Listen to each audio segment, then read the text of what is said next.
Hey, you dorks, this is Gunnar Hansen, Leatherface from the Texas Chainsaw Massacre, and you are listening to The Dorkening. Hi, I'm Brian Johnson, and although you probably accidentally stumbled across it and have no idea why you're watching it, you are in fact watching The Dorkening. Hello, this is Tom Kenny, voice actor, the voice of the Ice King on Adventure Time, and SpongeBob SquarePants. Meow. Oh, Gary the Snail, too. Hey, guess what you're filling your eye holes and ear holes with? The Dorkening! Oh, I love the Dorkening. Very popular in Ooh and Bikini Bottom. Hi, I'm Lou Ferrigno. You're watching The Dorkening. And you know what? You don't like me when I get angry, so don't get me angry. You better keep watching The Dorkening. Hey guys, this is Felissa Rose, and you're watching The Dorkening. Hey guys, it's Courtney Palm. We're shooting Death House, and you're watching The Dorkening. This is Anthony Michael Hall, and you're watching The Dorkening. Stay tuned. My friend's going to show you what entertainment's all about, baby. The Dorkening.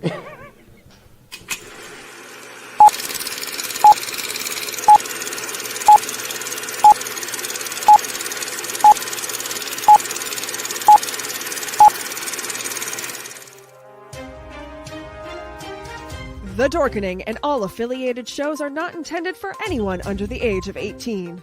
The following may contain discussions or scenes that have adult situations, graphic violence, nudity, strong sexual content, and graphic language. This show is intended for mature audiences only. Viewer discretion is advised.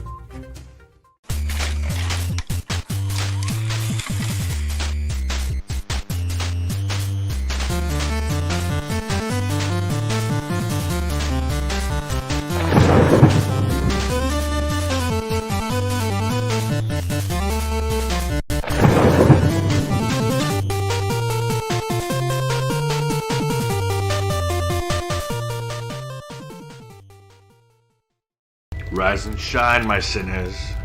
When Father Evil starts his day, he gets a little deadly. Deadly Grounds coffee has the richest, smoothest flavor you'll find anywhere. It's sinfully delicious. Once you go deadly, you never go back. Order yours at getdeadly.com. Coffee's so good, it's scary.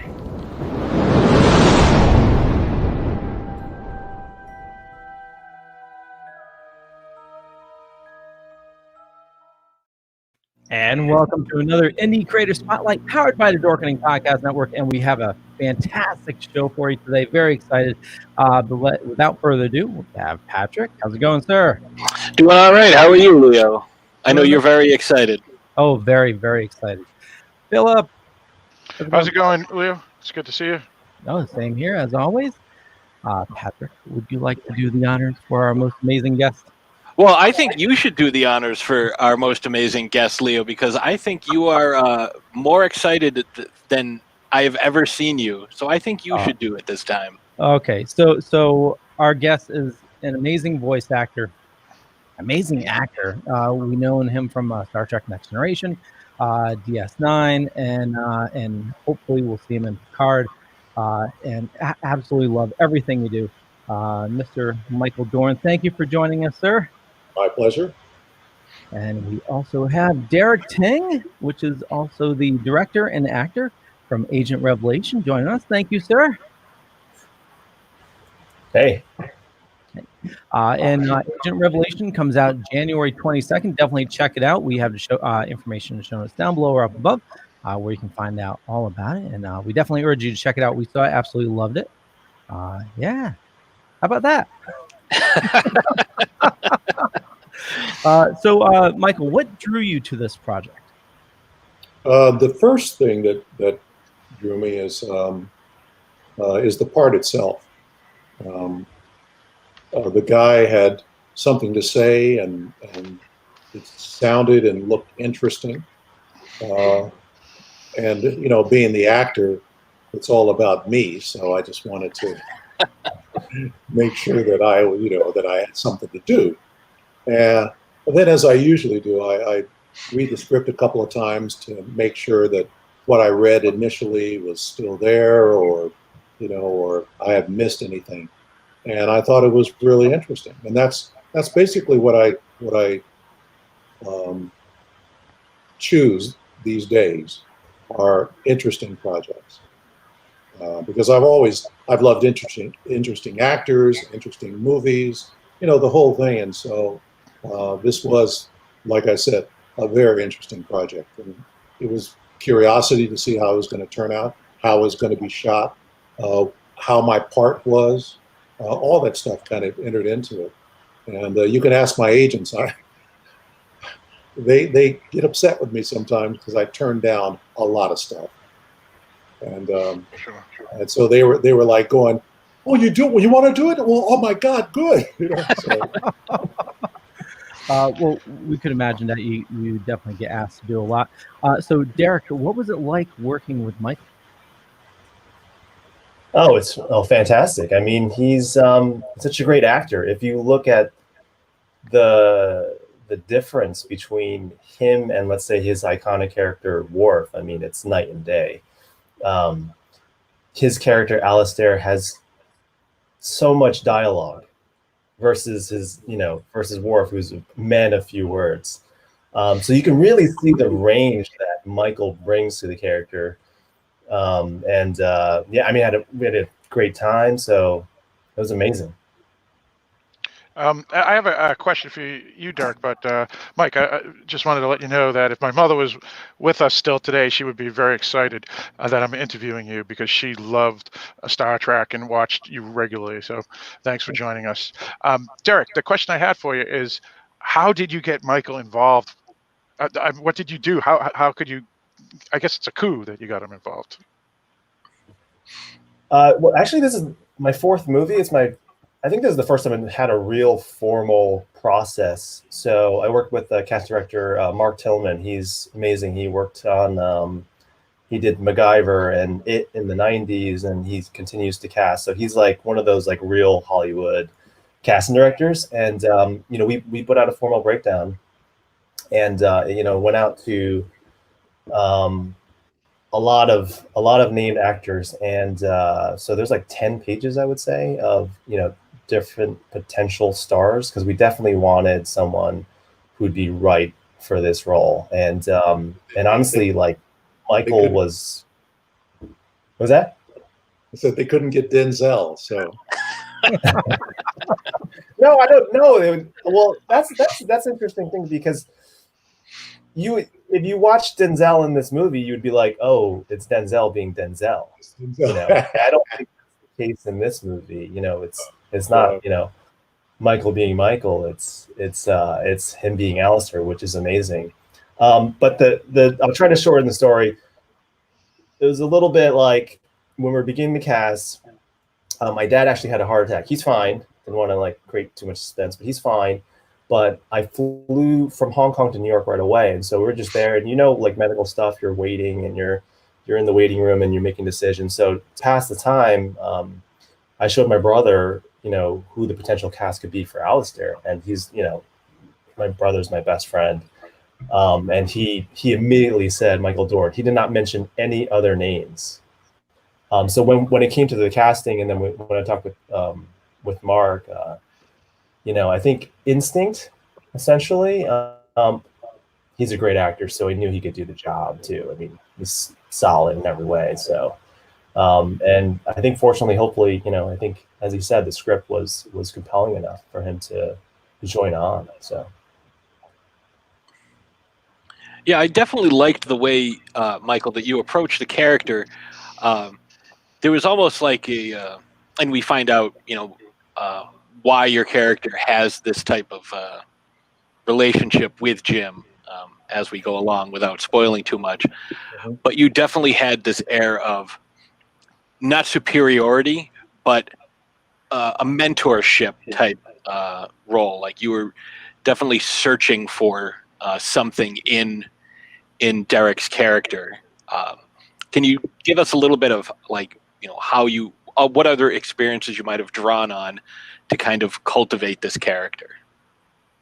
Well, the thing is, at a certain point in your career, if you've been in it, like a while, roles come and go, and we all have our own sort of process to arrive at what you see on the screen. And my process, everything was there with the character. I mean, there wasn't any sort of mystery going on about who he was. He says who he was and what he's doing and why he's doing it. But I felt that I added this thing where he had an issue, and I won't spoil it, but he had an issue with his son. And I felt that he was trying to atone for all the crap that he did before.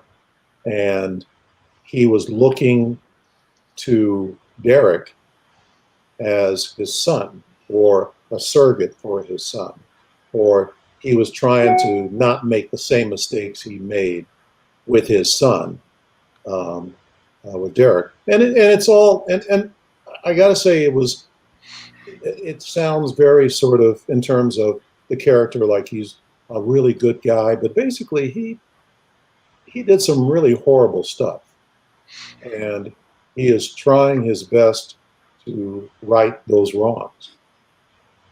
If I could follow up on that question, Mike, I brought up the definition of stoic, and stoic is what I felt your character was in the movie. And it says it's a school of philosophy founded 300 BC, holding that the wise man should be free from passion, unmoved by joy or grief, and submissive to the natural law. And your character, even though you have that backstory that you mentioned, that trying to right from wrong, how did you go about using that, but remaining, I guess, stoic, as the definition says? Well, if you, within the movie, there's a bit of martial arts, and if we know anything about martial arts, it's all about that. And so that was a very easy transition to do, or a very easy thing to draw on, is the idea that he is learning, and he is becoming illuminated about many things. And before in his life, he wasn't that way.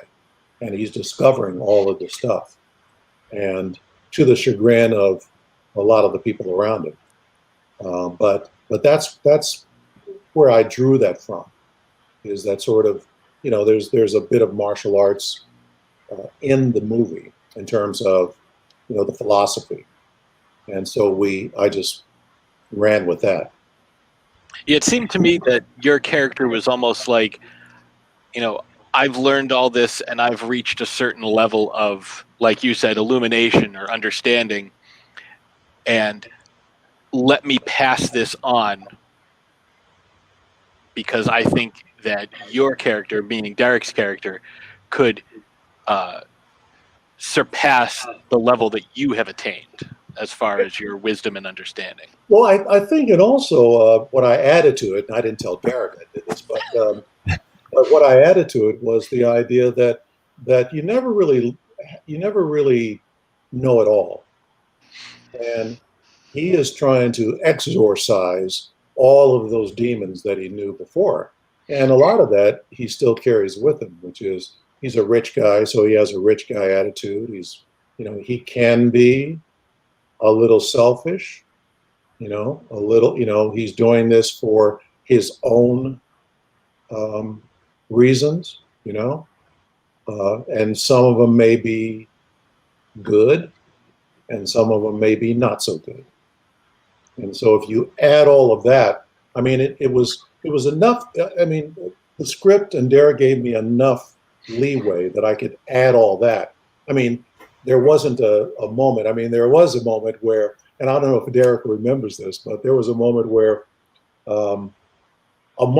he and I had a discussion. It wasn't an argument, but it was a discussion about a certain scene. And I'm not going to tell you because it'll be a spoiler. And it was a discussion like this. Well, what do you think? Well, I think I should do it like this. He goes, no, I think I want to do it like that. I said, well, I really like this, and in the end, I did it like he wanted me to. But leading up to that, which was like kind of the last scene, I had enough leeway where I could add all that stuff and not go too far right or left of what he wanted, and I think it worked out.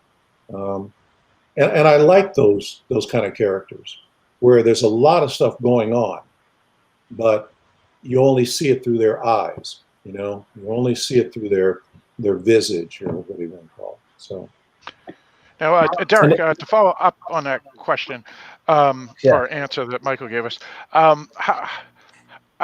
how did you feel? I mean, you've done 4 films now, but when you get someone as accomplished as Michael to do a film for you, how do you work with an actor of his pedigree?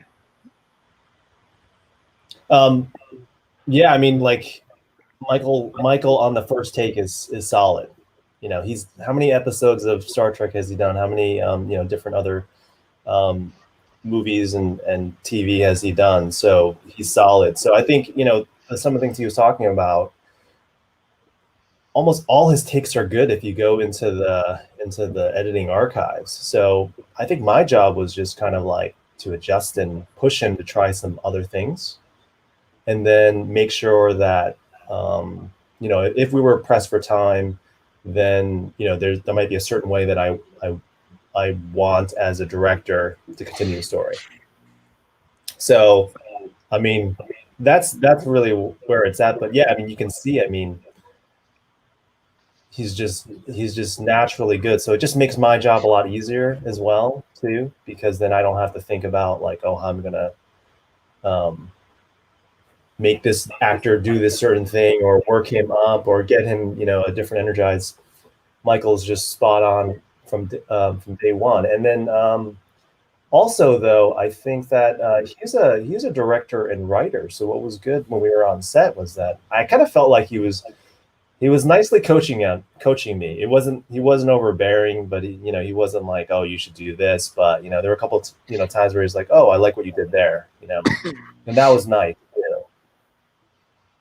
I just want to break in here for 1 second. I want to remind everybody that we're talking about Agent Revelation, which comes out January 22nd. Information is shown us down below or up above, depending on where you're watching or listening to us. We urge you to definitely check it out. We've all seen it. I've watched it twice myself. Absolutely love it. But we're going to play the trailer really quick. And here we go. Agent Revelation. The Kenians are an alien race that settled on Earth 500,000 years ago. They are back, Jim. The Ash has great power and is used as a weapon by the aliens, and we need you to make contact with one of them. Try to find out what their purpose is now. There are a lot of things here at the base that will defy the logic the rest of the world knows. When I saw what the Ash was capable of, I wanted to run.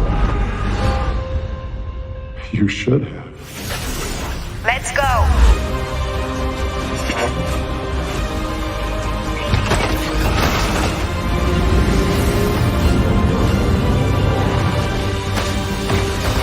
In protecting the ones we love, the world can be stronger.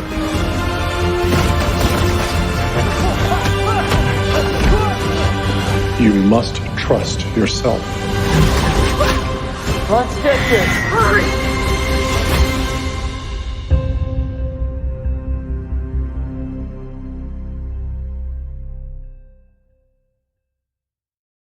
And that's Agent Revelation coming out January 22nd. And information point.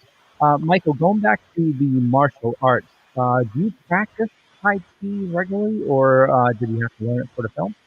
No. In fact, my martial arts training is just limited to the things I learned when I was doing Next Generation. There was a guy who was a martial arts expert, master, and he was one of our special effects supervisors. And so when we came up with the whole idea of the Klingon martial arts and having Worf be a different type of warrior instead of just out of control and swinging and slicing up, that's where it came. And he taught me just enough moves to where it looked like something that was regimented and had a basis from something. And then I just took that when we were doing the show, and we would get together with the stunt guys, and we'd all come together and come up with something that worked for everybody. And that's how it happened.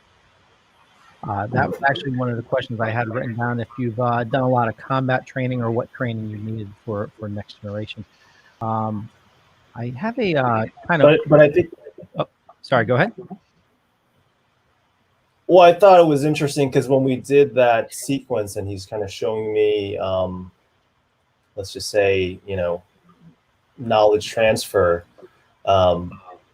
it was great for me because then, we really didn't have to kind of like, with an actor, if they don't know how to do action or move around, then you have to kind of train them to do that. With Michael's already, he's like physically fit. He plays tennis and then all the Tai Chi that he brought, like I wanted to use that in the film. I was like, oh, this is great. Let's show me what and then we'll kind of adjust it to the lines.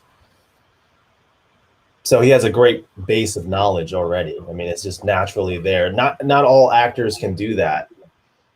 In fact, most don't. So, I mean, the physicality that Michael brings was like a huge plus. That's what I felt. Since especially, it's an action film too.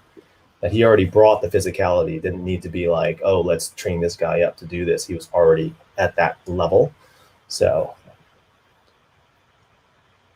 nice. This question came in from Alex, a friend of mine, and this is talking about a future project you have going on, Michael. First, a quick statement. He wants to thank you, Mr. Dorn, for entertaining limitless amounts of people with Next Generation, and that includes Alex. That includes his father, who is no longer among us. The show was always on our household. It's incomparable to how much it made his dad extremely happy, and for that, he'll always be grateful. Cool. He is Robert Kirkman is noted as being a big fan of Next Generation himself. So it makes all the more sense that you are a perfect fit for the role as Thok, aka Battle Beast, in the upcoming Invincible show on Amazon. He's curious if playing this character made your cadence more intense or reserved playing the universe's ultimate warrior. Also, would it be too much to ask how you might sound in the upcoming show? I'm sorry. I didn't understand. You have to say that again. I'm sorry. Oh, no worries. Basically, he's asking with your role with Thok, aka Battle Beast. He was curious if playing the character made your cadence more intense or reserved, playing the universe's most ultimate warrior. And he's also asking if it would be too much to ask how the character might sound coming from you. I have to admit something, which is that show you're talking about, we did that so many years ago. Really? Yeah. Like so many years ago. Oh, wow. Yeah. I mean, the thing is that we understand is, Derek, and, movies are one thing, but these video games are, I mean, they say, oh, well, this will be out in 2 years or 3 years. And I'm going, really? And people will ask me about stuff that I've done, and I have no knowledge of it. and I'm really sorry, but no, that's fine. No knowledge. In fact, there was a time where I went in to do some pickups, and it was like 2 years between the time I did it to the time I had to do the pickups. And they have to play the stuff for me. And they go, would you like to hear what you sounded like? I said, yeah, I do. That's crazy. I know a lot of people are excited for it, so we can't wait to hear you for it. But yeah, Invincible on Amazon coming out. I think it's coming out soon. Yeah. Hopefully, fingers crossed. What do you got there, Patsy? Well, I was going to say, someone in the comments said that you exuded strength at all times, and there was definitely an air of that where there was this intense confidence, but it was coupled with almost trepidation. Like, Alistair was very confident, like, okay, we know what we have in Jim. We know what we have in our team here. But I don't want to put all of my eggs into the same basket, and I don't want to really lean into the hope that this is what we're looking for to achieve our goal. How are you able to maintain such a, kind of like what Phil said, a stoicism, but at the same time, really give off this vibe of, extreme confidence? Yeah. Well, I as a lot of my friends who are actors, we say, this is what we do. I mean, it's sort of like, some actors, they are who they are, and they when they go home, they continue to be that person. That's their process. But my process has always been very easy for me, which is I walk in, I figure out what the scene is, I figure out what I'm doing, and I just do it, But also, this is the other thing, is that a lot of times people are going to get what you are acting. And then a lot of times they get other things that you are unaware of. And so all you can do is just, okay, this is the scene, this is what we have to do. Derek will say, okay, we're going to do this, we have to do this, this is what it's about. And you have to be ready at that moment to go, okay, this is what I'm going to do. And sometimes, sometimes it works. Sometimes it doesn't. Not necessarily on the agent movie, but I'm saying in your career, and you just have to trust the gods and just kind of do it. And, it's that old line that,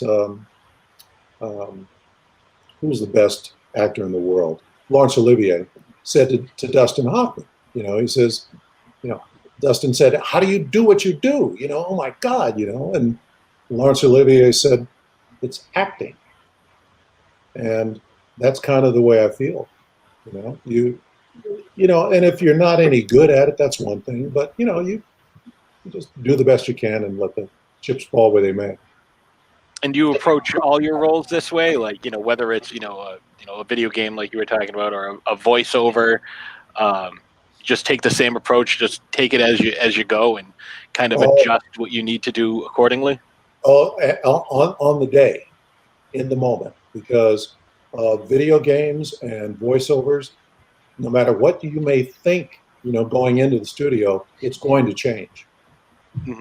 It's going to change, and they will say, what about that voice? And you go, oh, and so you really have to be on your toes about that stuff. And the same with acting. I mean, the really wonderful actors that I've seen and that I work with are the ones who go, you can say, you know what, let's try it this way. And they go, okay.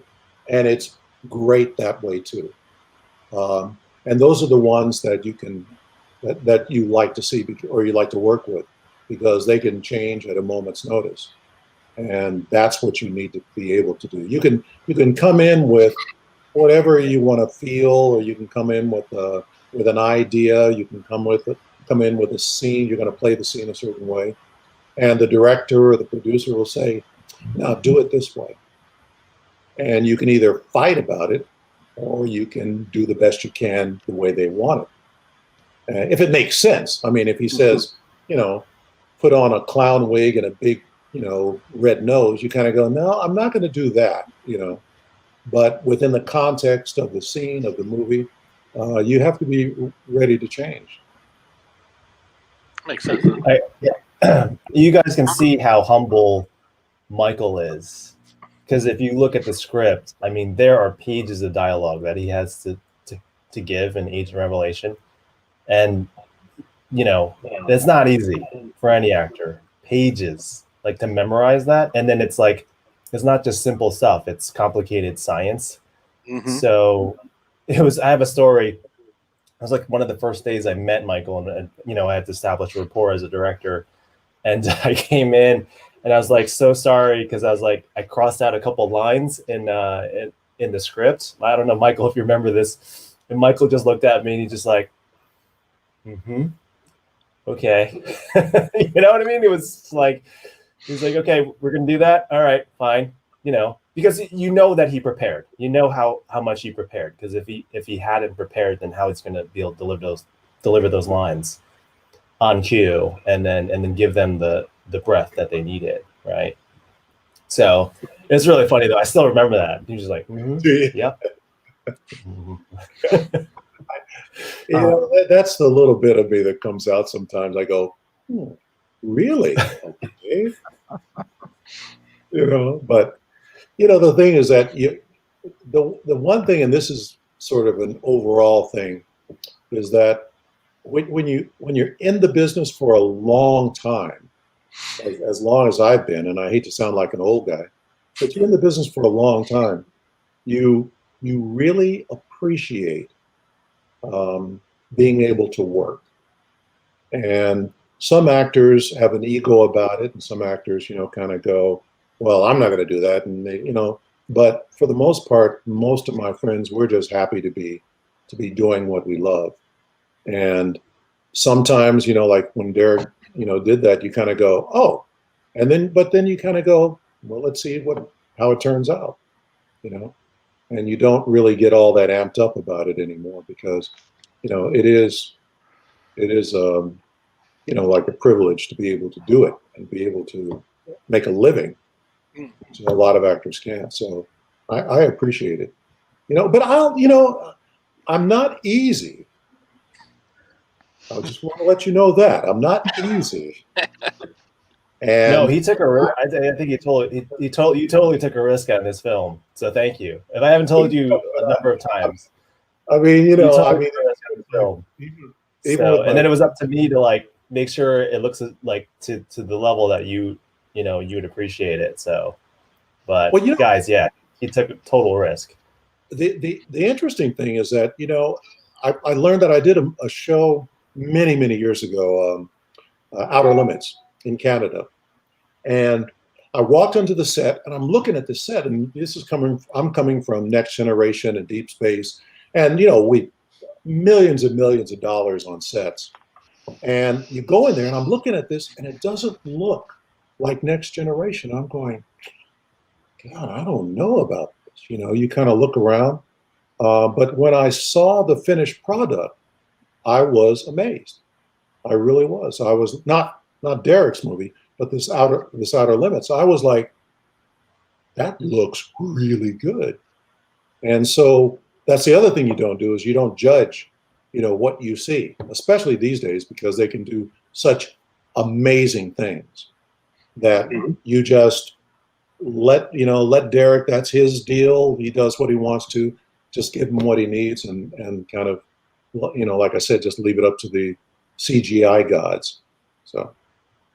Now, Micah, this is kind of following up to what you've already mentioned, and so maybe the question has already been answered. But in this movie here, there's a lot of folks that you're responsible for, and a lot of folks are forced to go into battle and whatnot, and there could be some deaths. How do you get yourself into the zone to play such a character? Again, you've done it much, I assume, from Star Trek and other things. But how were you able to start that? Just being a natural actor, as you were mentioning, where you just go in, or was there something else that gets you into that groove for such I guess hard roles with you know, putting people in danger and such? Well, you know, that's a good question. And it's sort of a simplistic answer, which is that, you know, like I said before, you basically come in with an idea of what you want to do. You imbue it with all the things that you feel would help with your character. You're taking direction from Derek and, you know, whatever movie or whatever thing you're doing. But in all honesty, a lot of it rests with Derek, because he's the one that has this vision, and he is going to use what he can from my performance to add to that. So my thing was that he was he was a rich guy that is used to using people to get what he wants, and he hasn't exercised that out of his being yet, and so he still carries that. And so, and like I said, I don't know if everybody is going to get that from my performance, but I think that hopefully it adds something to it. But it's all, you can only do so much. You really can. You don't want to go overboard with preparing, because like I said, you could prepare like crazy, and then you go on the set and it's nothing like you thought. And then all of a sudden you're acting and people are going, what is he doing? What is that? Why are you doing that? And so you just prepare as much as you can. The big thing is we always should say on Next Generation is learn your lines and don't bump into the furniture. That's what we did. That's acting 101. Solid advice. Solid advice. I love to add to that. I love the intrigue that Michael brings to the character, because I think movies are about suspense. So when you first meet him, you don't know who he's going to be or what he's there for or anything, and he's a mysterious character. Mm-hmm. So that's what I love about his performance, actually. And then he kind of, you learn more, and then it progresses. But that's what I love. Especially like he's the first character that you really see in the film too. And the other thing too is that talking about what I said about interesting, all the very interesting actors that I've idolized over the years never did a lot. They always were very self-contained, and you saw what they were doing in their eyes, or you saw, with a look. And to me, that is, it's that's what I consider interesting. And also the cool thing is that people are used to seeing and say, "Oh, Michael Dorn," and I think a lot of people kind of expect me to have makeup on, or they wanted me to, to bring Worf, to the character. And that's not, I haven't done Worf in I don't know how many years, and but it's also it serves me well, because when they don't have the makeup on, I am not Worf, and they don't see any Worf there except maybe the eyes or the lips or something, and so it's almost like a new career, which is great. Well, you still have that commanding presence. We have some comments that came in. Leonard wants to thank you so much for your presence on Star Trek Next Generation at the start of the series. He's an actor, and he's... oh, I'm missing it here. How come it's not showing up? He says he said, if it wasn't for you, I wouldn't be the physical and quiet actor I am now, especially under prosthetics. I respect you and everything you have done, sir. Thank you. Thank you for fixing that. Glitch Patrick. I love that. And we also had another question from JB Leediker. Wants to know, will there be more Trek in your future? You know what? You never say never in science fiction. But up to this point, I have not been asked to participate in any of the Star Trek stuff. So, that's where it is right now. I'm just living in the moment, but you never say never. I mean, it was a great story. I'll make this fast. I went down to a convention, and I was talking with my girlfriend, and I said, "Hey, look," she said, "Well, Michael, do you think they'll ask you?" This is like 3 years ago. "Do you think they'll ask you to be in the new Discovery show?" And I go, no, it's over, it's done, and she goes, "Well, I don't know." And I go, "Oh, you don't know what you're talking about. Look, I've been in I was really kind of an asshole."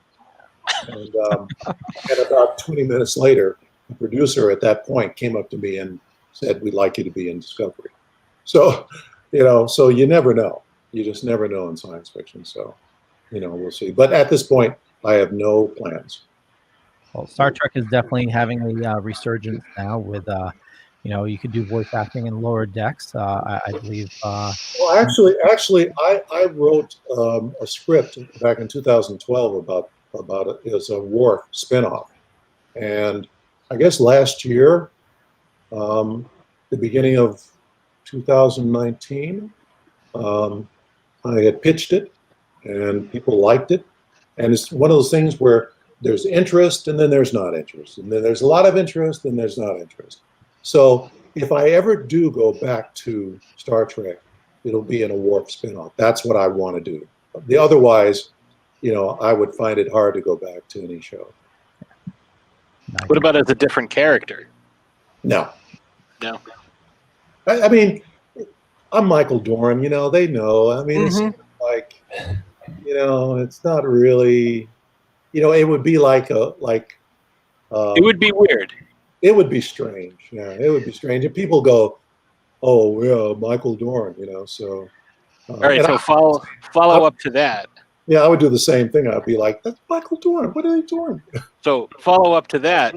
Yes. Would you be down to do any of the Star Wars stuff that's coming out? Oh, at any moment. Oh, nice. Mike, I have a dear friend that one of my first jobs in the business was with Carl Weathers. And I was really, really happy to see him in The Mandalorian. Really happy to see him. And he got a chance to direct.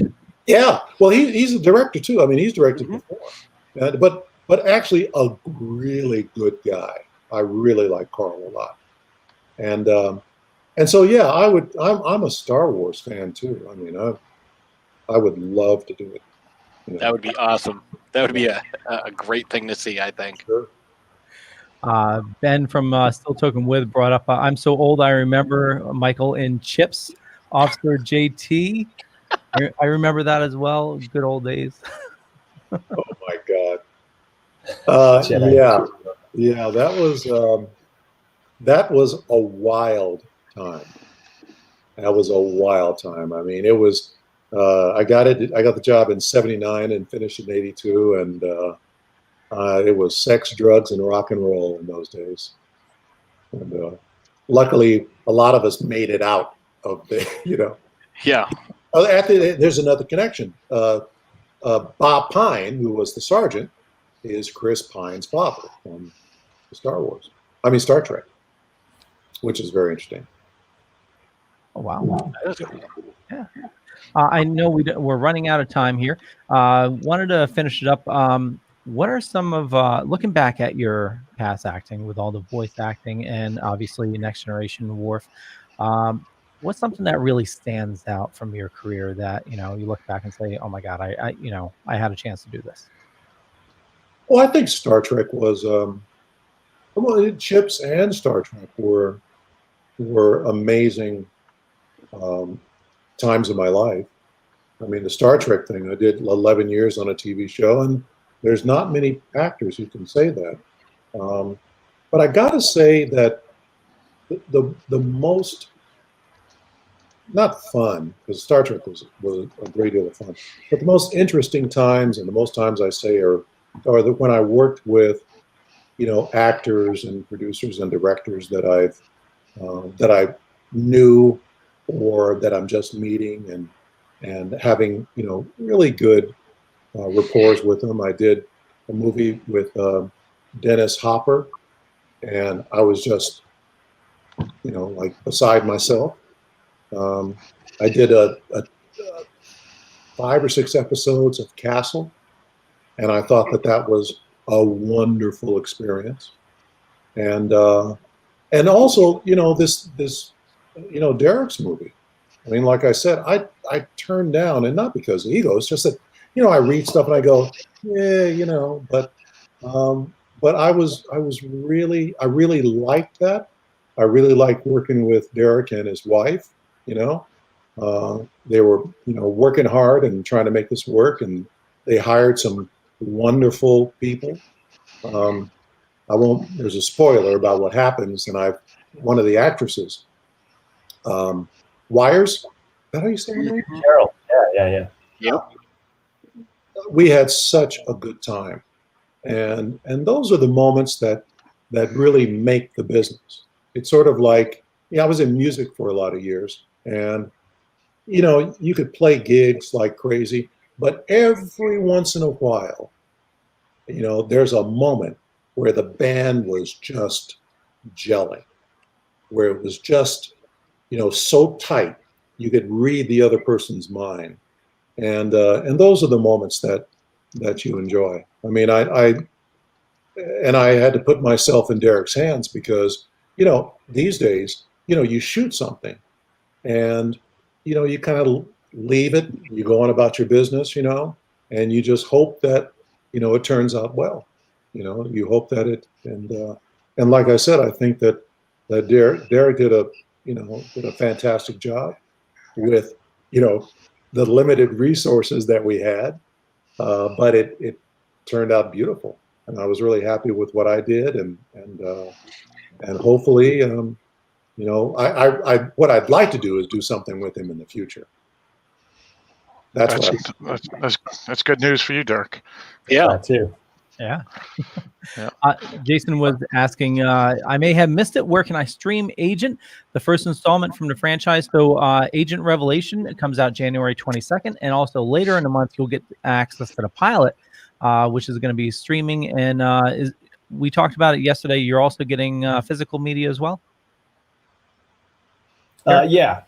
I mean, you can totally watch Agent Revelation without watching the first installment. Yeah.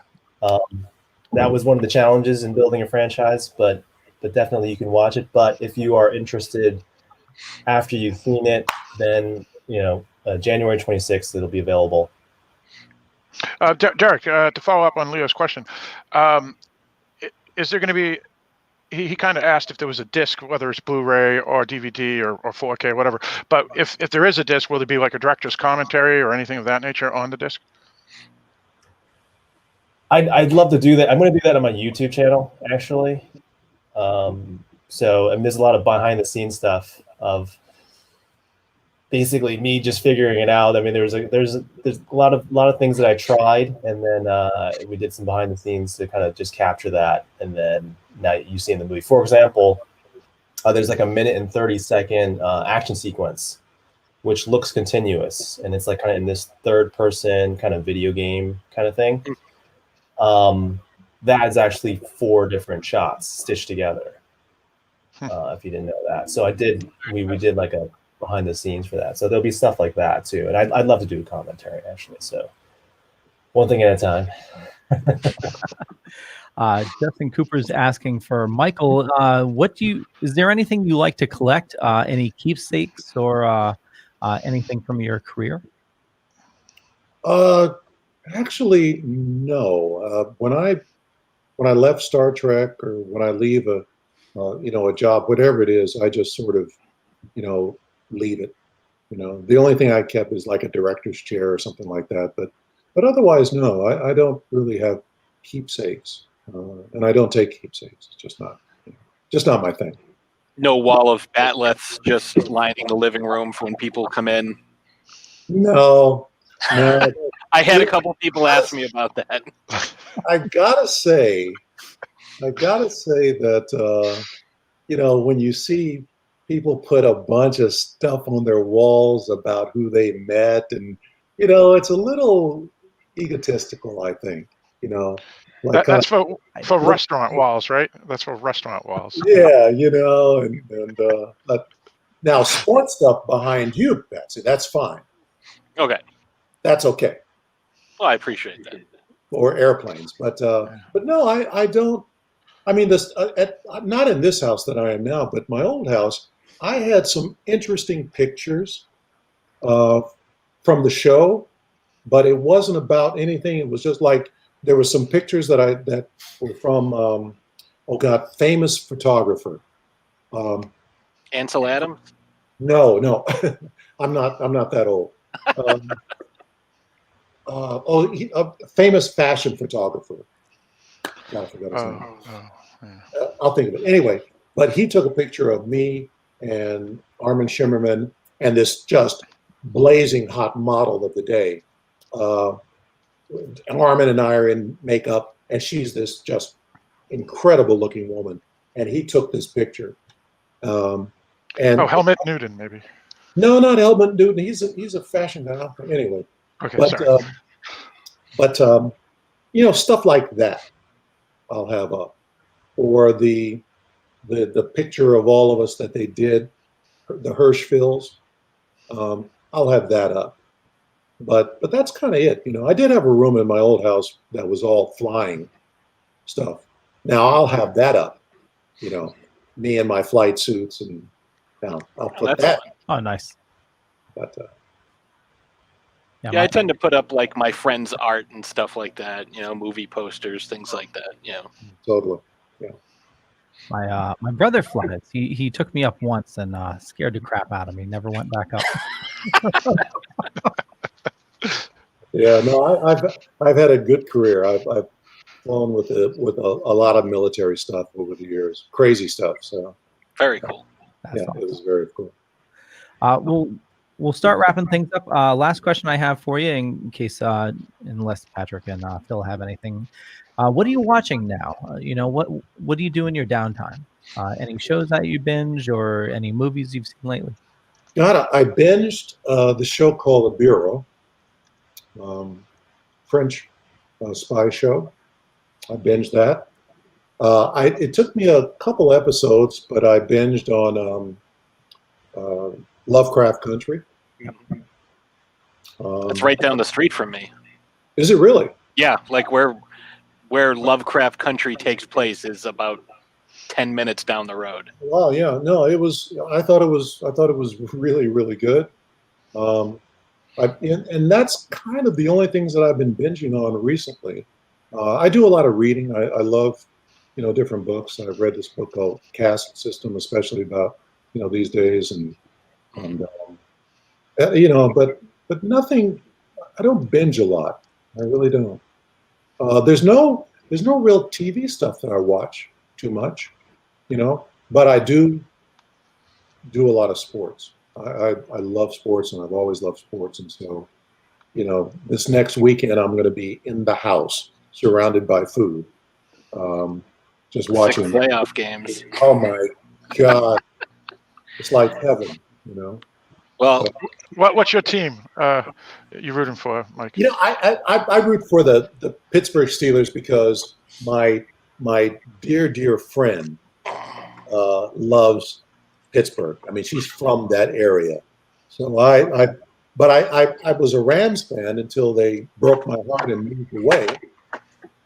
And then they thought they were going to come back, like an old girlfriend or something. I told, you think you're going to come back and just expect me to just take you back? And so, but no. So they haven't warmed up, in my life anyway. So no. The only team I'm rooting for is Pittsburgh and the Chiefs because I love Patrick Mahomes. I think he's an incredible athlete. Oh yeah, I agree. Well, if you're ever interested, I do a sports podcast as well with my brothers and my wife and my 6-year-old niece. Oh, okay. All right. Start them out young. Yeah, we call her Emma Extreme. Yeah. And if you're ever interested, you have an open invitation. Cool. Thank you. Patsy or Phil, do you guys have any last questions before we say goodbye? I think we've covered things fairly well. I was curious about some of the hobbies and stuff that Michael partook in, and yeah, I just want to say thank you very much for spending the time with us. This was awesome. I'm really glad we got the opportunity. Thanks for having me, and enjoy the movie. Well, thank you, Michael. Agent Talk to you later. See you, Michael. Thank you. All right, take care. See you, Michael. Bye-bye. See you guys. See you, Derek. Thank you so much for your time. Take care, Derek. Have a good night. And it's actually the morning where he is. Yeah, just say to you guys that I'm, I was a fan of the show before you guys asked me on here. So thank you for having me on. Oh, thank you. And, well, thank you. Yeah, and I appreciate guys like you. I write to hear things like Patrick, recognizing the different movie references and things like that. So that really it's nice. So, and I'm glad that we all could get together. So, wish you guys, safety and healthy, happy 2021. Same to you. And we're definitely a fan of your work. We'll definitely be on the lookout for more of your projects. And anytime you got something to talk about, we'd love to have you back. Absolutely. Yes. Awesome. All right. Well, you guys take care. You too. You too. Thank you so much, Derek. And Agent Revelation comes out January 22nd, and we urge you definitely check it out. Information and show notes down below or up above, depending on where you're watching or listening. I'm on an absolute high right now. I don't know about you guys. That was a good show. It was. Anything you want to close out with before I hit end broadcast?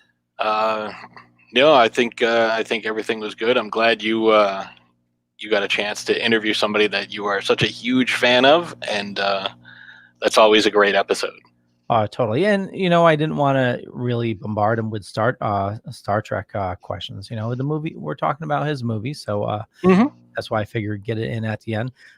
Little sad that he didn't really remember Invincible for Alex. I know a lot of us are waiting for that as well. So we'll have to wait until it hits Amazon to hear what he sounds like. Justin says, wow, guys. Jason says, great job. Tom Morris says, very awesome episode. Comic Talk with Pops Van Zant says, great show. Thanks, everybody. Thank you, everybody. And JB Leadecker. Definitely check out Agent Revelation. Like I mentioned, information show notes down below or up above. And if you haven't heard, all our shows are airing on Hellfire Radio. So I've taken 21 shows on a network and doing it 7 days a week. So Monday through Thursday from 6 p.m. to midnight. Friday, most likely, we're going to do a noon to midnight. And same thing for Saturday and Sunday, noon to midnight. Tons of content on Hellfire Radio until they, come to their, wits and say, what the hell are you doing and shut me off? I'm going to be putting up your guys' awesome shows, 7 days a week. And with that, Phil, where do you like people interacting and following you? Well, they can go to darkdiscussions.com, which is a all-genre website that has daily news, release notices, columns, and about 30 different podcasts, including Dark Discussions podcast, which is a weekly podcast of horror and genre movies. Also, I'm doing a Stan podcast called Don't Tell Me, I'll Tell You, the Stan podcast, based off of the CBS All Access TV show. That's a weekly podcast until the end of the season. And then also a Discovery of Witches, Demons, and Vampires podcast, which is a weekly show on the second season of Discovery of Witches, which actually debuts this Saturday, January 9th, and we're recording the episode the next day, and we'll be out early in the morning of Tuesday, I believe. So folks can check us out there. Awesome. Patsy? I like your reference to the kid in your stand title there. Indeed. You can find me throwdownthursdaypodcast.com has all our episodes. You can tune in on Sunday, this Sunday, the 11th at 7 p.m. The Loudest Sports Show is going to be doing our live NHL preview.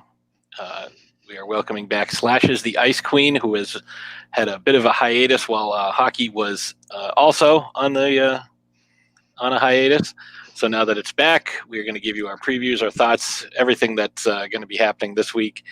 And just keep following us, and we're going to keep providing you with solid content.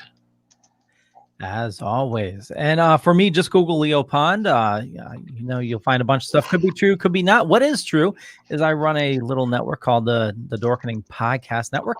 And if you head on over to thedorkening.com, you can find a bunch of information about the shows, all the shows on the network. And, you can always find us here. We're doing live broadcasts every Monday, Tuesday, and Wednesday. Next Tuesday, we're rebooting our comic shows, so that's going to be a lot of fun. And there was something else I was going to say, and I can't remember what it was. My brain is gone kaputs. But I want to thank you all for joining, and you guys don't go anywhere just yet. We'll catch you guys later. Bye. All right.